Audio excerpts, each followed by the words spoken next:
Eling-eling ya. Jadi yang pokok itu tentu sharihul Quran wal hadis. Itu harus kita ikuti. Jadi ora usah kata-katamanan, memang itu nyata. Saya ulang lagi ya. Nak ono sharihul Quran berarti ora usah katama, ora usah sesuatu yang dianggap disembunyikan kayak ridho wa firidul walidain. Nah, di luar yang sorry itu baru ada tebak-tebakan misteri, misalnya ada orang jadi wali hanya karena tadi misalnya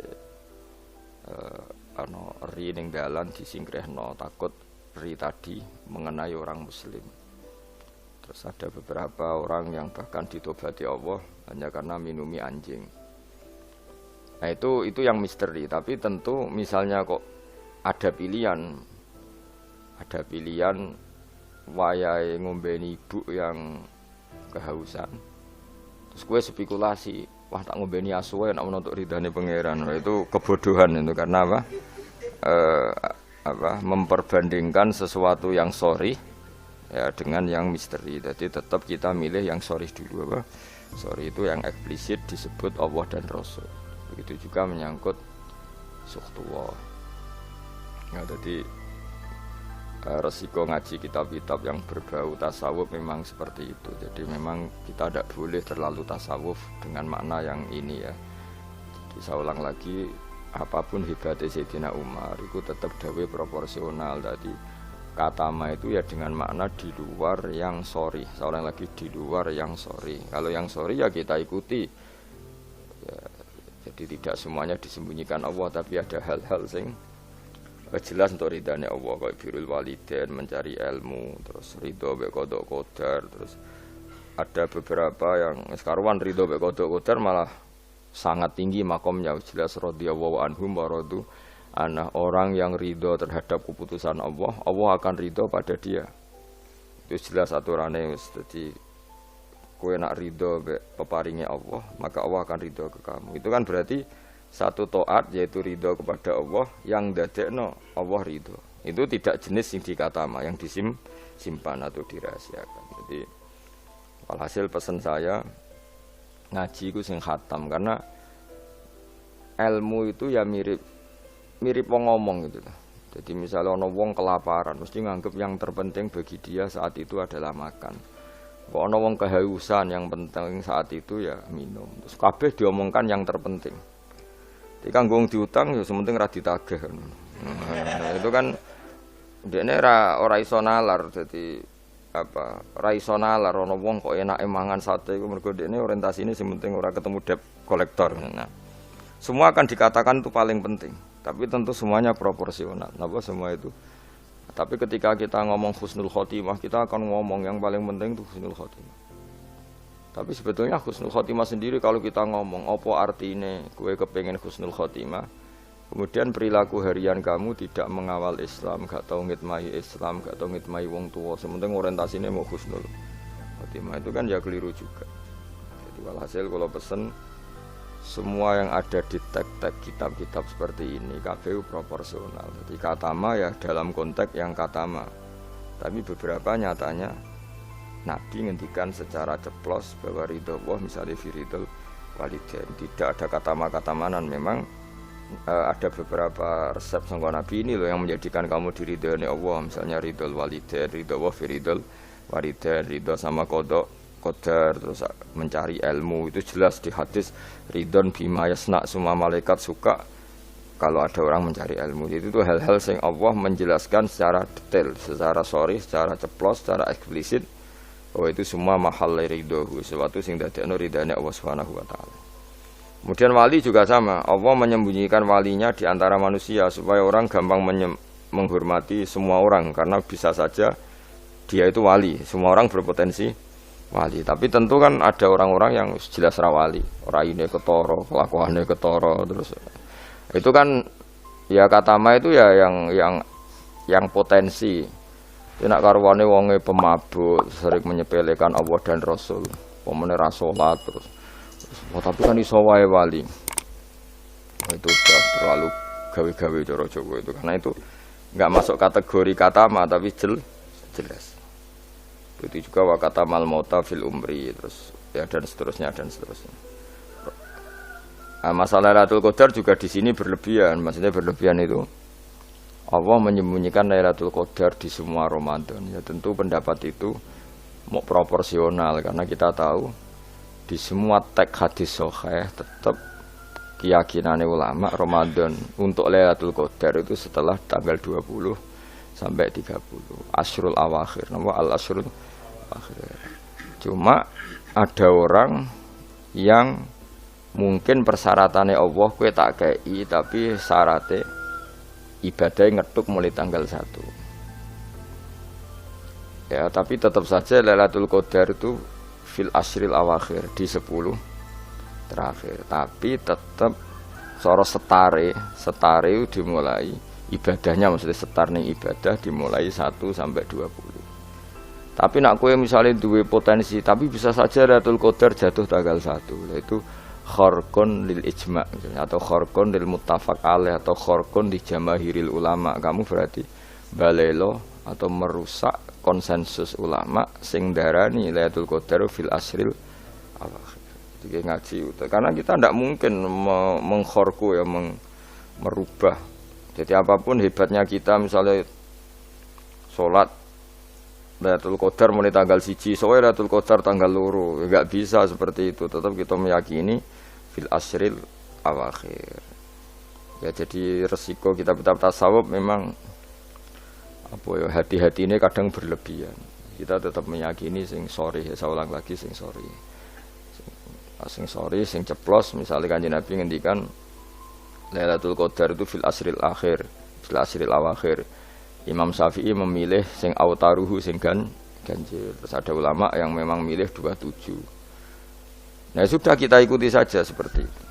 Meskipun tentu tadi karena Lailatul Qadar sifatnya pemberian ya yang mungkin Allah juga punya kualifikasi misalnya sing tenanan mulai tanggal 1 dikai sing mapak langsung tanggal 27 dianggap wong nakalan. Maksudnya kan iso wae memang aturannya seperti itu apa. Jadi kamane sing ibadah mulai tanggal 1 barat orang masak itu ya nyediakno kayu bakar berproses nanti mangan. Nah sing ora proses iku sono mangan terus teko-teko njuk melok mangan. Nah, kira-kira ya pantese piye ngono ya itu. Jadi saya mohon sekali semua teks hadis itu proporsional karena hadis tidak hanya ini. Misalnya Allah itu menyembunyikan ridhonya. Jadi orang tidak akan tahu Allah ridhonya di mana.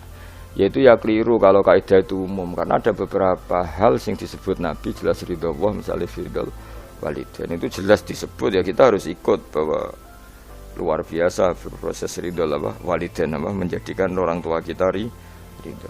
Ruya diriwayat nopo anak nama Mas'udin saat temen Ibnu Mas'ud iku doa iku donga sahabat Ibnu Mas'ud bihadat doa iklan doa. Allahumma do Allah ini saat temen ingsun as'alu jalu ingsun ka ing panjenengan imanan ing iman layar tetu kang ora bakal dadi murtad apa iman. Wa na'iman lan ingsun jalu ing nikmat layan fadu kang ora entek apa naim. Wa qurrata ainin lan tenange mripat la tangkoti kang ora putus-putus apa qurratu ainin. Wa murafaqatu nabi kalan ngancani nabi panjenengan Muhammad sallallahu alaihi wasallam fi a'la jinanil khuldi ing dalam dhuwur-dhuwure swarga khuldi.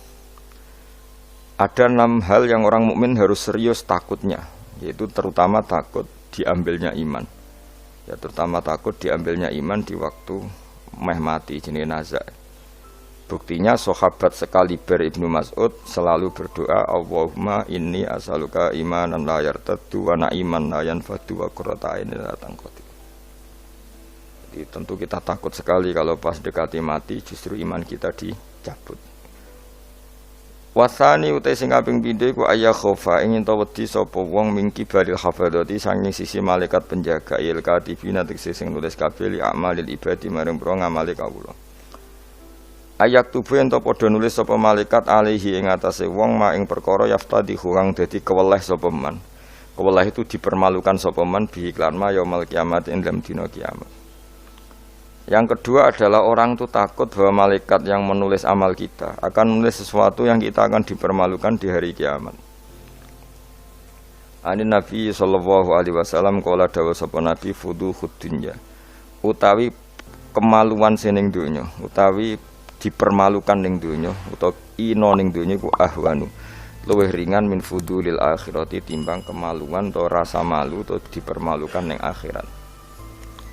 Rawangi watno ing hadis sapa At-Tabrani Imam Tabrani anil Fadl sange Fadl qalan Munawi ail aru tegese utawi cacat al hasilu kang hasil li nafsi kediawawaan min kasfil aibi sange kebukae aib fidunya ing dalem dunya bikos ditanasuli kelawan nejo bela diri misale minu sanging wong iku ahwanu iku luwe napa ringan mingkit manihi tinimbang kasimpene aib ila yaumil kiamat itu meka maring dina kiamat hatta yantasira kesigo gumebar apa aib wa yastahiru lan masyhur apa aib fil mauqifi ing dalam panggonan hisab.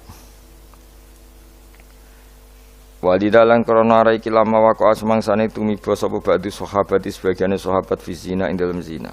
Wa arafalan ngerti sapa ba'du sahabat hadal hadis ing gila hadis akor mongko ikrar sapa ba'du sahabat bidzalika lan mongkono-mongkono zina lahu maring Kanjeng Nabi liyahudda supaya ngekhat sapa Nabi hu ing iki ba'du sahabat walam yarji lan ora mencabut sapa ba'du sahabat anil ikrar sang ikrar ma ta'ridi semertane oleh memtokno Kanjeng Nabi mentokno itu menawarkan Nabi lahu maring ba'du sahabat birujuki lawan rujuk mencabut ikrare li ilmihi krana ngertine ba'du sahabat bi anna fadihatahu lan sak temene rasa malune wong fid dunya ing dalam dunya bi iqamatil haddi lan dilakonine had iku ahwan iku luwih ringan min fadihatil akhirati timbang malu ning akhirat.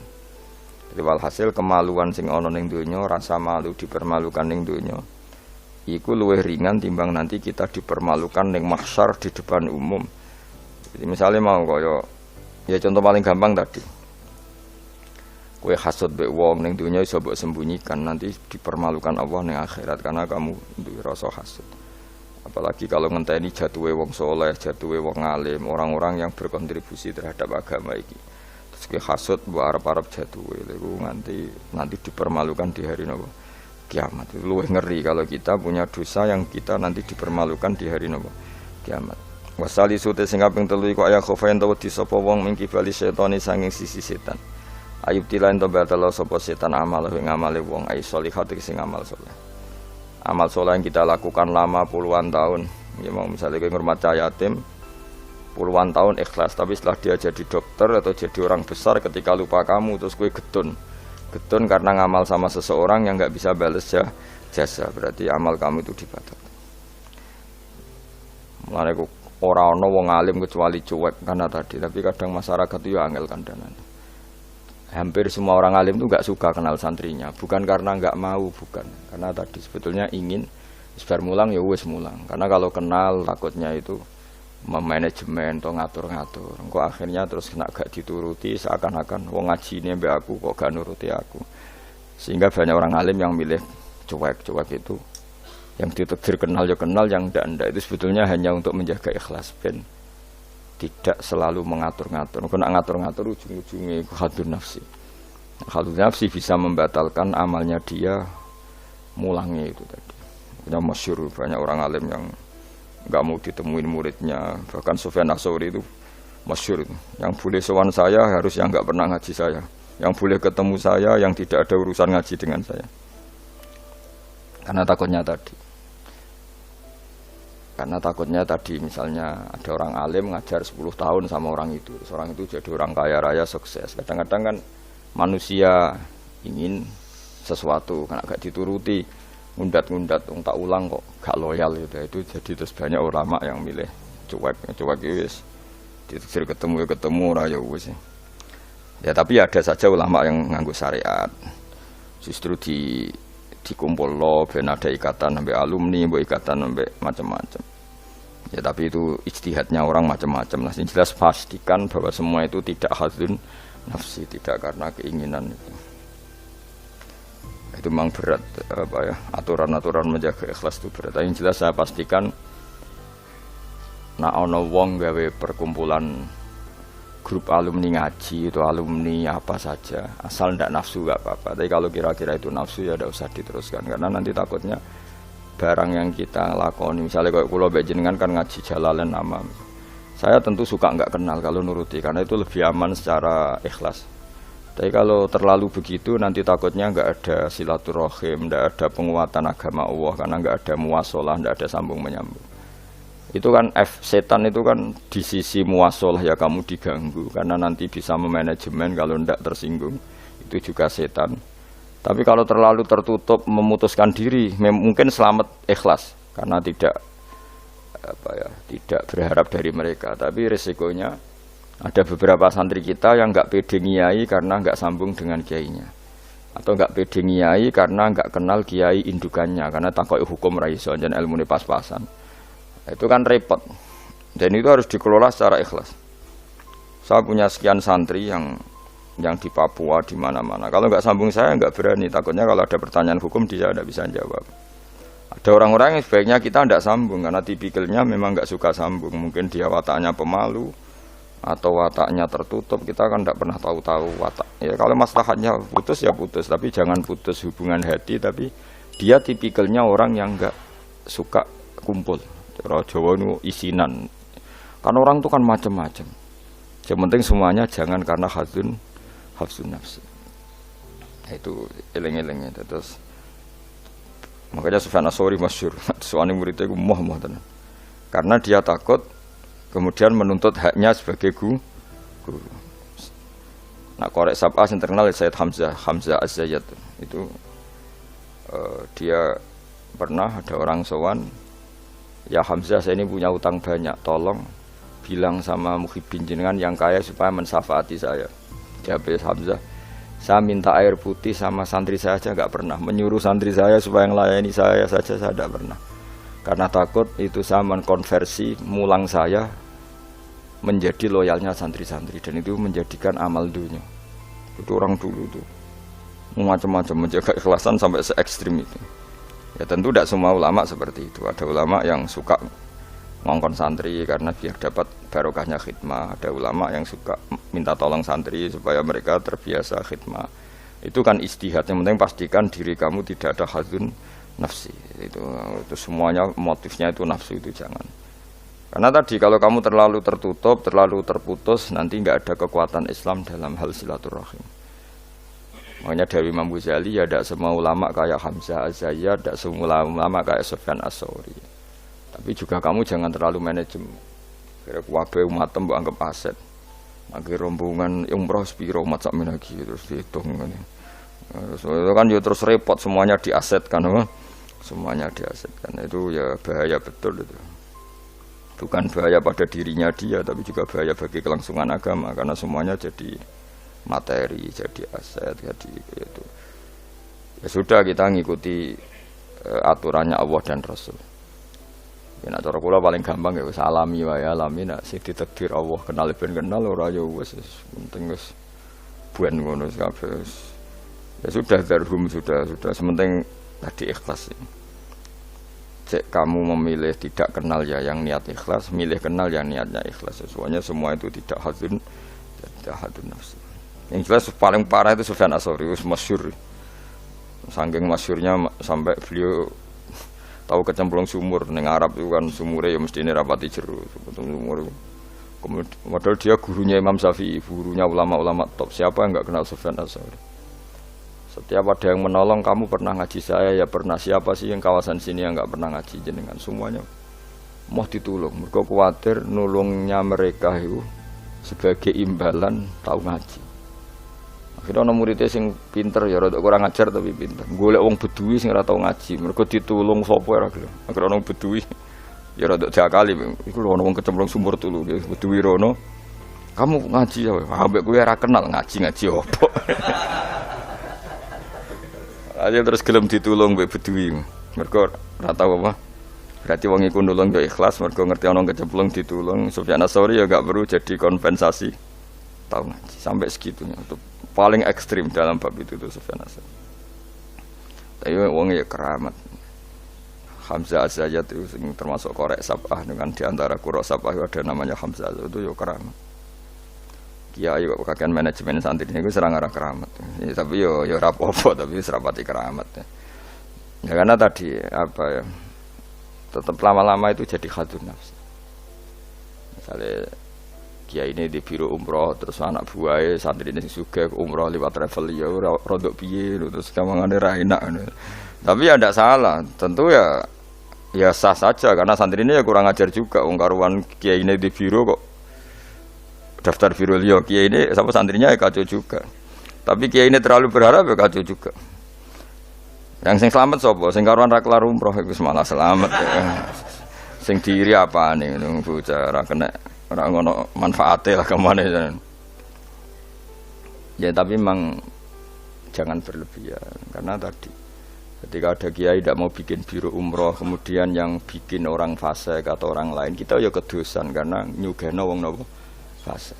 Tapi ketika kamu bikin terus sampai tomak neng santri-santrimu sendiri juga bisa fasik karena terlalu memanajemen santri. Ya itu memang hidup itu gak gampang. Tapi yang jelas yang gak bikin pun potensi dosanya tinggi karena tadi semua orang soleh tidak bikin alasannya jago ikhlas kemudian yang bikin wong fasik. Akhirnya komunitas ibadah umroh hanya dinikmati wong-wong nopo fasik karena mereka bisa bisnis secara baik. Tapi nak sing melakukan untuk orang soleh kan ya bagus karena yang labanya untuk orang soleh kemudian manfaat untuk pondok untuk umat. Yang jelas gak gampang lah ngelola kebaikan gak gampang. Tapi semua itu bil ilmi harus ada ilmunya. Mungkin suatu saat aku ke biro umroh. Pertama sing umroh kue ceblok nang Pakistan bentuk. Pakistan mending India utawa Temangsang nang Singapura. Bareng komplain lagi terlantar ngene komplain kowe terlantar ning Maksar barno. Tak kok ning kono Pulau Karimun ta, Pulau Nyamuk. Gus lha umrohe kok tok kene penebusan dosa sik kok lagi ning Mekah. Nah, nek gelem ya tak gawe saiki. Tak kok Pulau Nyamuk sik kok apa? Beristighfar cokoti nyamuk dosa milang. Nek kita irung ilang ya terusno engko terus lagi. Kulo paling wedi nggih manajemen angel, ngaji itu angel. Tapi siapapun itu anut umume ulama. Setahu saya guru-guru kita ku ya ana sing gawe warung, ana sing duwe toko karena tadi nak santri blonjo ning liyane ya sakake kiaimu. Tapi kalau terlalu berharap ya sakake santri itu kan enggak gampang memanajemen itu. Begitu juga umroh ya gitu, haji ya gitu semuanya. Makanya Rasulullah itu unik. Rasulullah itu di banyak hal juga kelihatan enggak apa-apa, enggak kenal sahabat. Karena ya mungkin Nabi ingin semua orang punya dunia sendiri-sendiri. Tapi kadang kelihatan tanya-tanya sahabat yang enggak hadir ditanyakan, yang enggak kelihatan ditanyakan. Ada yang enggak ditanyakan karena tadi tipikal orang itu macam-macam. Ada yang suka ditanya, ada yang suka enggak. Allah bikin watak manusia kan beda-beda. Ono sing wong sowan kiai malah ngel-ngelo kiai. Saking sopane mlungker terus nak gak ditakoki gak omong. Malah bingung to kiai ini maksudnya ku piye sowan mlungker tok terus. Nah, ono sing sowan niku saking ramahe menomong ngerti kiai ini ra keduman ngomong. Oh jenenge wong akeh, ngono. Wong akeh. Ya sing barno semacam-macam dunya. Malah ngel-ngel wong semua terus piye kiai ini bukan piye. Dikandani ora roh maksude ku piye. Ditakoki yo keselen takok. Mau jawab sitok apa? Angking sopan.